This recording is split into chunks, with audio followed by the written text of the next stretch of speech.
A review of congenital heart disease. February 11, 2008, presentation.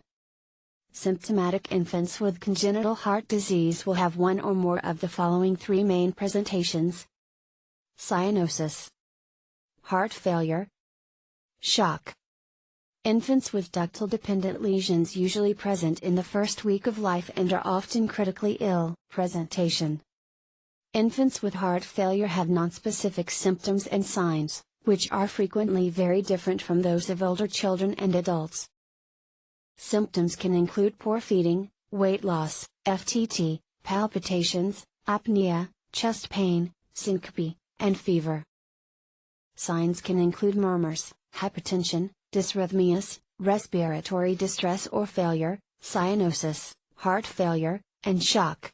Presentation. Vitals: hypertension, hypotension can be a manifestation of underlying cardiovascular diseases including coarctation and aortic stenosis.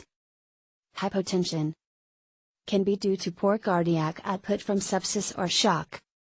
A difference in blood pressure and/or pulses between the extremities suggests coarctation of the aorta or an interruption of the aortic arch. Presentation. Although a significant murmur implies the presence of cardiac disease, the absence of a murmur does not rule out underlying heart disease. Some heart defects, for example transposition of the great arteries, may not have a murmur initially or may have only a nondescript murmur, for example single ventricle.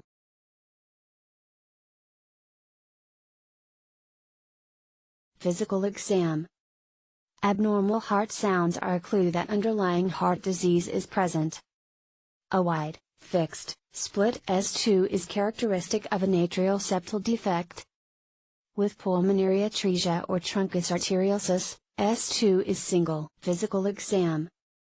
After the first day of life, a systolic ejection click is always abnormal and is found with dilation of the aorta or pulmonic trunk.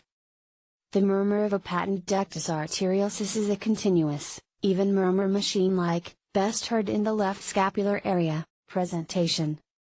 Hepatosplenomegaly can occur with right-sided heart failure. Palpation of the pulses can reveal bounding pulses with a wide pulse pressure indicative of a patent ductus arteriosus or aortic insufficiency, or the weak thready pulses occurring with low cardiac output.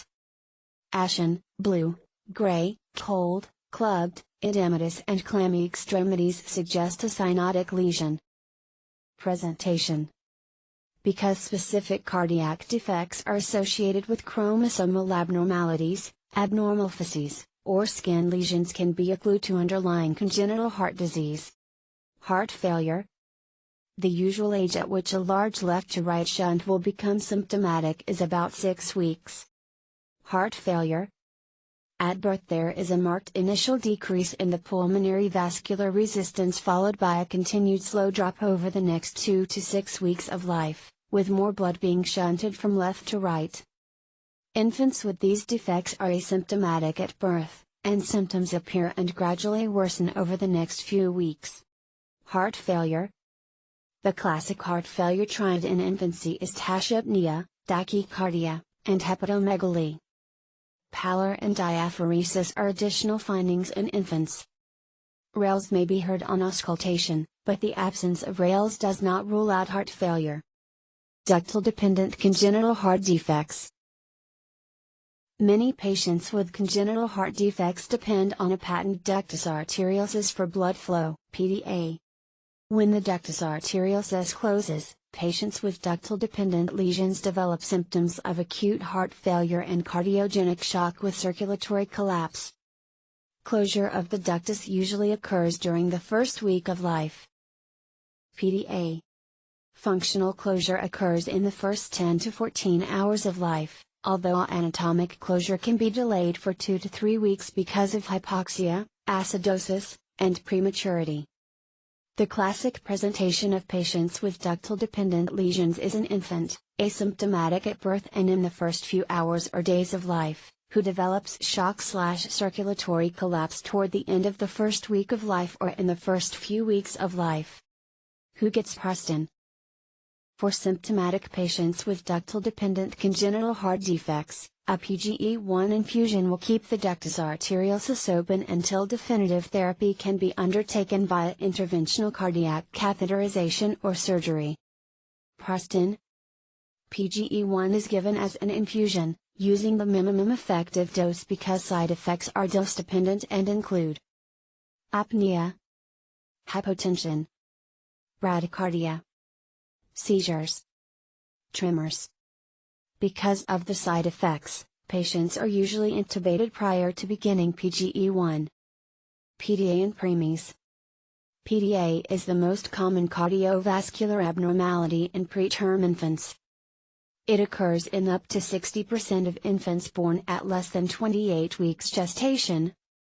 A significant LR shunt through a PDA increases the morbidity and mortality of these infants. Cyclooxygenase inhibitors such as indomethacin or ibuprofen are used to induce closure of the PDA in preterm infants, cyanotic infants. The 5 Ts are common etiologies of cyanotic congenital heart disease. Tetralogy of Fallot. Transposition of the great arteries. Truncus arteriosus. Tricuspid valve abnormalities. Total anomalous pulmonary venous return. The letter S is added to include severe or critical pulmonic stenosis. Cyanotic lesions. The first priority is to determine whether the etiology of the cyanosis is cardiac or non-cardiac. The hyperoxia test or oxygen challenge test can make this clear. The patient is placed on 100% oxygen. If pulmonary disease is present, the PAO2 should rise by 30 mm of mercury or to greater than 150 mm of mercury, and the pulse ox should rise by at least 10%. There will be negligible or minimal improvement if the cyanosis is due to CHD, cyanotic CHD with decreased pulmonary blood flow. Cyanotic CHD with decreased pulmonary blood flow include severe tetralogy of Fallot, pulmonary atresia, tricuspid atresia, severe Epstein anomaly, HRHS, critical or severe pulmonic stenosis, cyanotic CHD with decreased pulmonary blood flow. These lesions usually are ductal dependent. These patients will present critically ill and cyanotic, and sometimes with heart failure and shock, in the first few hours or days of life when the ductus arteriosus closes. The management of such infants involves supporting the ABCs and administering PGE1. Tetralogy of Fallot. Tetralogy of Fallot is the most common cyanotic congenital heart defect after infancy, accounting for 5% to 10% of all congenital heart disease. It consists of VSD, obstruction of the RV outflow tract, overriding aorta, RVH. Tetralogy of Fallot.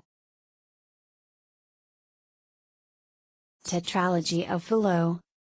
Patients with TOF usually present as older infants with paroxysmal hypercyanotic attacks, TET spells.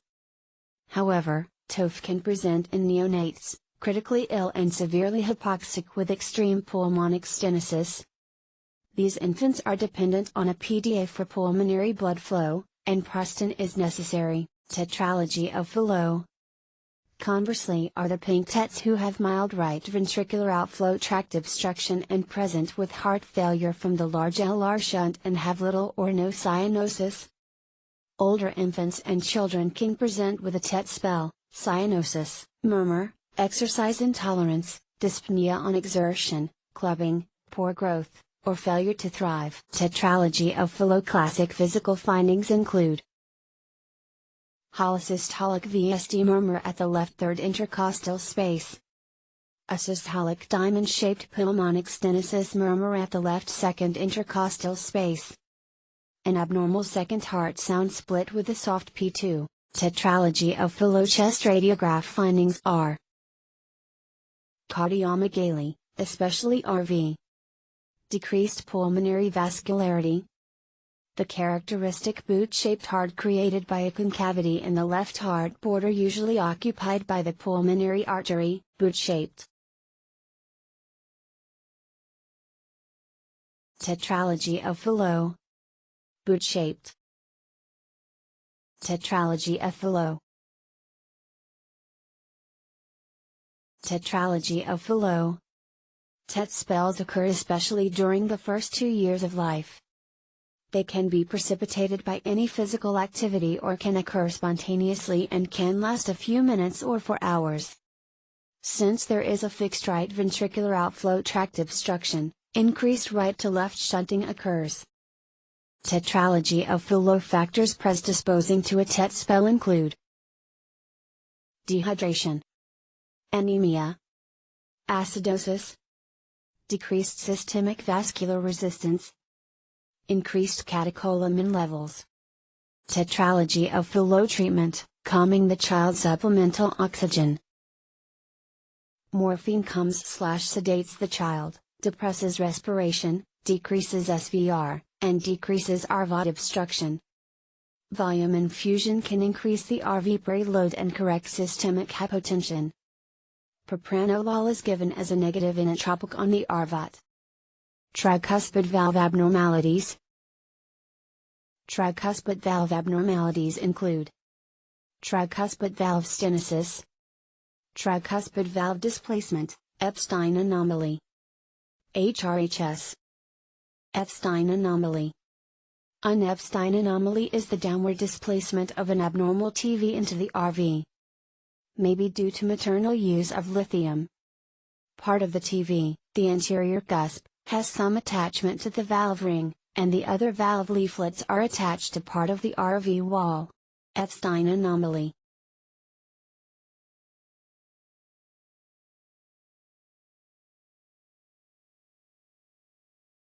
Cyanotic congenital heart disease with increased pulmonary blood flow includes transposition of the great arteries, truncus arteriosus, total anomalous pulmonary venous return, transposition of the great arteries.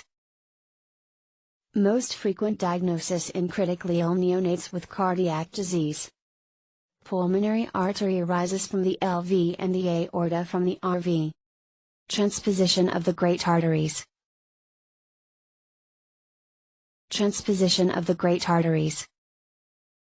Some mixing of blood is needed for survival through a patent foramen oval, PDA, or VSD. Transposition of the great arteries. Egg on a string appearance. Narrow mediastinum and small thymus. Narrow cardiac silhouette. Truncus arteriosus. A single arterial trunk overrides a VSD and receives mixed arterial and venous blood from the RV and LV. This one arterial trunk provides blood flow to the systemic, pulmonary, and coronary circulations. The one truncal valve is an abnormally formed semilunar valve. Truncus arteriosus first few hours and days of life. Pulmonary vascular resistance is high, pulmonary blood flow is normal. Later during first month of life. Pulmonary blood flow increases with the postnatal decrease in pulmonary vascular resistance, heart failure. Truncus arteriosus. Cyanosis can be mild because of the increased pulmonary blood flow. Eventually Eisenmenger syndrome occurs if untreated. Truncus arteriosus. Truncus arteriosus. Total anomalous pulmonary venous return. The pulmonary veins return to and enter a structure other than the left atrium. Can be partial. Some oxygenated blood enters the LA, and some enters another anomalous structure. Acyanotic. Total anomalous pulmonary venous return. Can be total. None of the pulmonary veins enter the LA. Cyanotic. Complete mixing of both systemic and pulmonary venous return either at or before the RA. The mixed blood in the RA either is ejected into the RV or through an ASD or PFO into the LA. Total anomalous pulmonary venous return. When the anomalous pulmonary veins enter the brachiocephalic vein and the persistent left superior vena cava, There is a snowman or figure 8 appearance created by a large supracardiac shadow along with a normal cardiac shadow, total anomalous pulmonary venous return. Snowman or figure 8. Eisenmenger syndrome. When a large LR shunt eventually causes increased pulmonary blood flow and volume overload to the lungs, resulting in pulmonary vascular disease/pulmonary hypertension. This causes a reversal to a RL shunt and cyanosis, often by teenage years or as a young adult. Eisenmenger syndrome symptoms: cyanosis, exertional dyspnea, fatigue, hemoptysis, palpitations.